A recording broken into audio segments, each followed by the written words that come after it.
President Trump was also asked about criticism that he is facing, including from retired Admiral William McRaven. Now, you'll remember William McRaven as a former Navy SEAL who oversaw the 2011 operation that killed Osama bin Laden. Last year, McRaven said that Donald Trump's attacks on the news media represented the greatest threat to American democracy that he's ever seen. Thank you. Now, during that Fox News Sunday interview, Donald Trump decided to hit back, suggesting that McRaven and the Navy SEALs had failed, that they had screwed up, that the Navy SEALs were insufficient to the task in front of them, and they should have found Osama bin Laden much sooner. Bill McRaven, retired Admiral, Navy SEAL, 37 years, former head of U.S. Special Operations. Hillary Clinton fan. Special Operations. Excuse me, Hillary Clinton fan. Who led the operations, commanded the operations that took down Saddam Hussein and that killed Osama bin Laden, says that your sentiment is the greatest threat to democracy in his lifetime. He's a Hillary Clinton backer and an Obama backer. And frankly, he's a Navy SEAL. Wouldn't it have been nice if we got Osama bin Laden a lot sooner than that? Wouldn't it have been nice? You know, think of this. Living in Pakistan, beautifully in Pakistan, in what I guess they considered a nice mansion. I don't know, I've seen nicer. You know, it's Steve Ratner. First of all, he's lying. This shouldn't shock anybody. Maybe diehard Trump fans don't want to know the truth, but they can check their Google machine. Or if they don't have a Google machine, they can go next door, or perhaps they can go to a community center and find a Google machine there, unless they want to keep bathing in lies. Because right now, Donald Trump is lying about one of America's great heroes that helped kill Osama bin Laden. Admiral McRaven said that he never supported Hillary Clinton. He never supported Barack Obama. I do not back Hillary Clinton or anyone else. I'm a fan of President Obama and President George W. Bush, both of whom I worked for. I admire all presidents, regardless of their political party, who uphold the dignity of the office and use that office to bring the nation together in challenging times. That's Admiral William McRaven. And yet, you know, Steve, this whole nonsense that Donald Trump is some big supporter of the troops, we found out this weekend that he said he was too busy making phone calls to go across the bridge to Arlington and lay a wreath like every president has done since JFK. He, of course, didn't want to get rained on, so he didn't go to one of the most sacred ceremonies in one of the great battles in U.S. Marine history. He's never been really to a war zone, hasn't even visited the troops on the border. He's put American troops on the border to keep them away from their families during the holidays for a political stunt. I don't know. This guy doesn't sound a whole lot like a big supporter of the military to me. No, look, first of all, Admiral McRaven is one of the great military heroes of our time. He joined the Navy the day after he got out of the University of Texas. He rose up to be the commander of SEAL Team 6. He rose up to be the commander of all the Joint Special Operations Forces. And it is not, by the way, his job. It was not his job to find Osama bin Laden. The CIA's job. They did it. And then the SEAL team went in as soon as they were found. He also, as you know, gave one of the great commencement speeches of all time at the University of Texas, which he turned into a book called Make Your Bed. He's really a true American hero that Donald Trump has just trashed for absolutely no reason. And secondly, he also lied about another thing in that interview when he said he went to Arlington on the last Armistice Day. He did not go to Arlington on the last Armistice Day. He did go on Memorial Day, but it's traditional. Barack Obama went every single Arlington Day. Armistice Day, excuse me. Every single Armistice Day, Barack Obama went to Arlington. And so, yes, for all the reasons you say, Donald Trump can say he's a great supporter of the military, but to act like this toward one of our great heroes, to act like this toward the fallen dead, is not being a supporter of the military or a great president. Well, and John Heilemann, why don't we play that game? What if Barack Obama had done it? What if Barack Obama had attacked a Navy SEAL?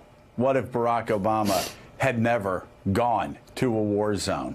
What if Barack Obama had sent troops to the border over the holidays as a political stunt?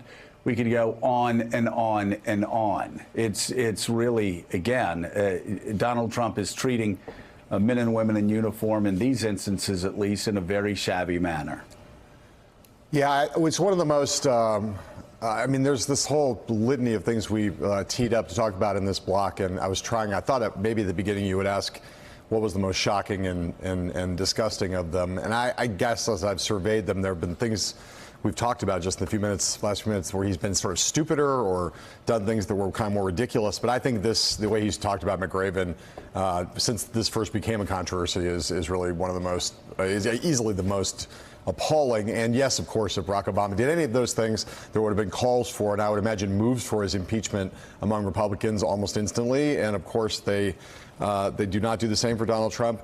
I think one of the most interesting pieces of polling that I've seen in this period right after the election or right leading into the election was the notion that Trump's support among uniformed officers, among people who are currently serving in the military, is finally starting to crack a little bit. And I do think if you pile up all these things, including the deployment to the southern border and the way in which he now talks about McRaven, I do think there's a chance that, for all of his talk about this and for all the support he's had from the military in 2016, that Trump is actually going to be on thin ice with the military vote as we head into 2020, and that will be one of many barometers as to just how bad.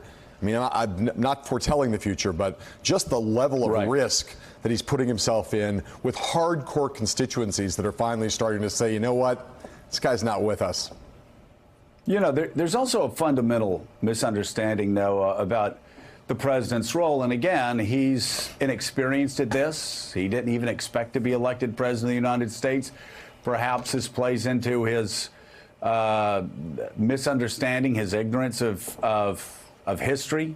But the president this weekend said the reason why he never has gone to a war zone is because he opposed the wars. And since he opposes the wars, he doesn't feel the need to go to the war zone to visit the young men and women who are sent there, regardless of whether they support the wars or not. And of course, we all know Barack Obama opposed Iraq and had real concerns with Afghanistan. But guess what? Barack Obama visited Iraq, visited Afghanistan.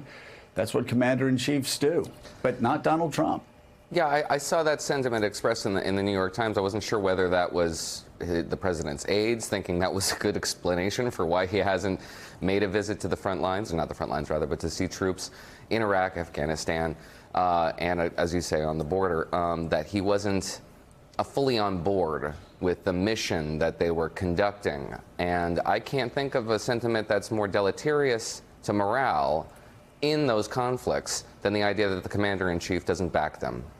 It's a dereliction of his responsibility. It's a craven thing to say. It doesn't make any sense, frankly, because the president can do whatever he wants to do. He can pull these troops back if he was so inclined. He has not been inclined because it would be strategically disastrous, and he has been thankfully convinced of the strategic foolishness of pursuing a policy that he campaigned on, a campaign of retrenchment. But there's the past three presidents consecutively, George W. Bush, Barack Obama, and now Donald Trump, campaigned on the notion that the United States is overextended abroad and should retrench, and the boys should come home. And that sentiment on the campaign trail works. But behind the resolute desk, it makes a lot less sense. We've been fortunate that these three presidents have been convinced of the foolishness of their campaign rhetoric. But at some point, that's not going to work. A headstrong president like this could be convinced of the rectitude of his decision to pull troops back from the positions that they are in forward deployment. And that would be politically disastrous and strategically inane. And we're not out of the woods yet with this president. He's telegraphing something that he wants to do in the very near future. Well, just a little analysis. This president's had 668 days in office. 210 of them have been at Trump properties. 159 of them have been spent golfing. No days in a war zone, not one, visiting troops. So the president's wait, how many days golfing?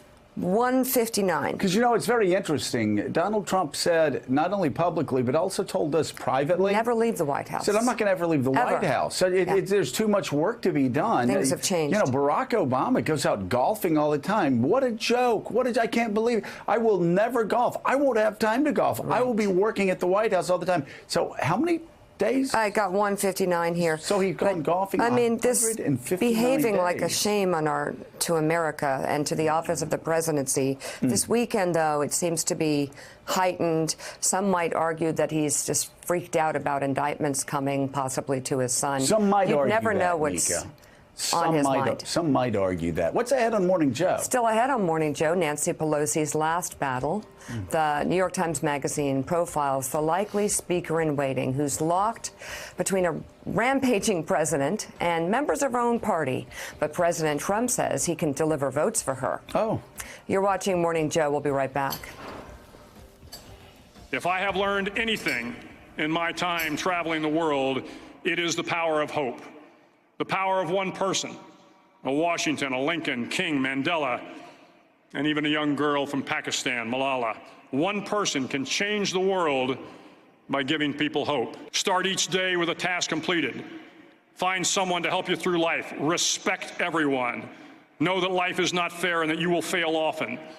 But if you take some risks, step up when the times are the toughest, face down the bullies, lift up the downtrodden, and never, ever give up. If you do these things, the next generation and the generations that follow will live in a world far better than the one we have today. Thanks for checking out MSNBC on YouTube, and make sure you subscribe to stay up to date on the day's biggest stories. And you can click on any of the videos around us to watch more from Morning Joe and MSNBC. Thanks so much for watching.